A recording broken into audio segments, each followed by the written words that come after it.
लोकसभा चुनाव के नतीजों के बीच आज आम आदमी पार्टी ने प्रेस कॉन्फ्रेंस की। इस प्रेस कॉन्फ्रेंस में सांसद संजय सिंह और मंत्री गोपाल राय शामिल हुए। दोनों ही नेताओं ने चुनाव नतीजों पर पार्टी का पक्ष रखा, तो वहीं बीजेपी सरकार के अति आत्मविश्वास और फर्जी एग्जिट पोल की भी पोल खोली है। तो इसके साथ ही क्या कुछ कहा इन नेताओं ने, जानने के लिए देखिए ये रिपोर्ट।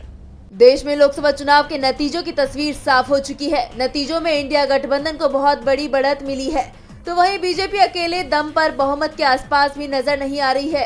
आज इसी सिलसिले में आम आदमी पार्टी ने प्रेस कॉन्फ्रेंस कर चुनाव नतीजों और एग्जिट पोल्स सहित तमाम मुद्दों पर पार्टी का पक्ष रखा। प्रेस कॉन्फ्रेंस में सांसद संजय सिंह ने कहा कि चुनाव परिणामों से जनता ने ये संदेश दे दिया है कि बीजेपी के 10 साल के शासन से लोग दुखी हैं।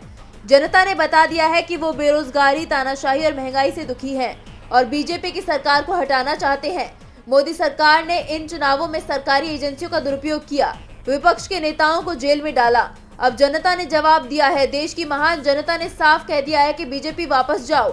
सांसद ने आगे कहा कि अब पीएम नरेंद्र मोदी में जरा सी भी नैतिकता बची हो तो उन्हें पीएम पद से तुरंत ही इस्तीफा दे देना चाहिए, क्योंकि उन्होंने 400 पार का नारा दिया था, लेकिन देश की जनता समझ गई कि इन्हें 400 पार संविधान बदलने और आरक्षण खत्म करने के लिए चाहिए। आज के चुनाव परिणाम इस बात का संकेत है कि देश नफरत की बुनियाद पर नहीं बल्कि मोहब्बत की बुनियाद पर बनेगा। तो वहीं दिल्ली सरकार के मंत्री गोपाल राय ने भी पार्टी का पक्ष रखते हुए कहा कि 7 चरणों के चुनाव में देश की जनता ने संदेश दिया था कि वो महंगाई, बेरोजगारी और तानाशाही को खत्म करने के लिए जनादेश दे रही है।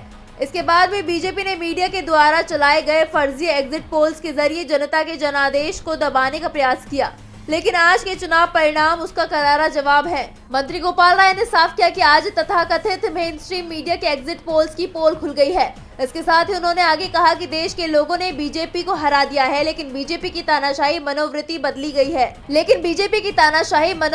बदली नहीं है। इसलिए मैं लोकतंत्र और संविधान में विश्वास रखने वाले सभी दलों से कहना चाहता हूँ कि वो बीजेपी को हटाकर देश बचाने के लिए आगे आए और एक मजबूत सरकार बनाए, क्योंकि बीजेपी के पास सरकार बनाने के लिए भी बहुमत नहीं है।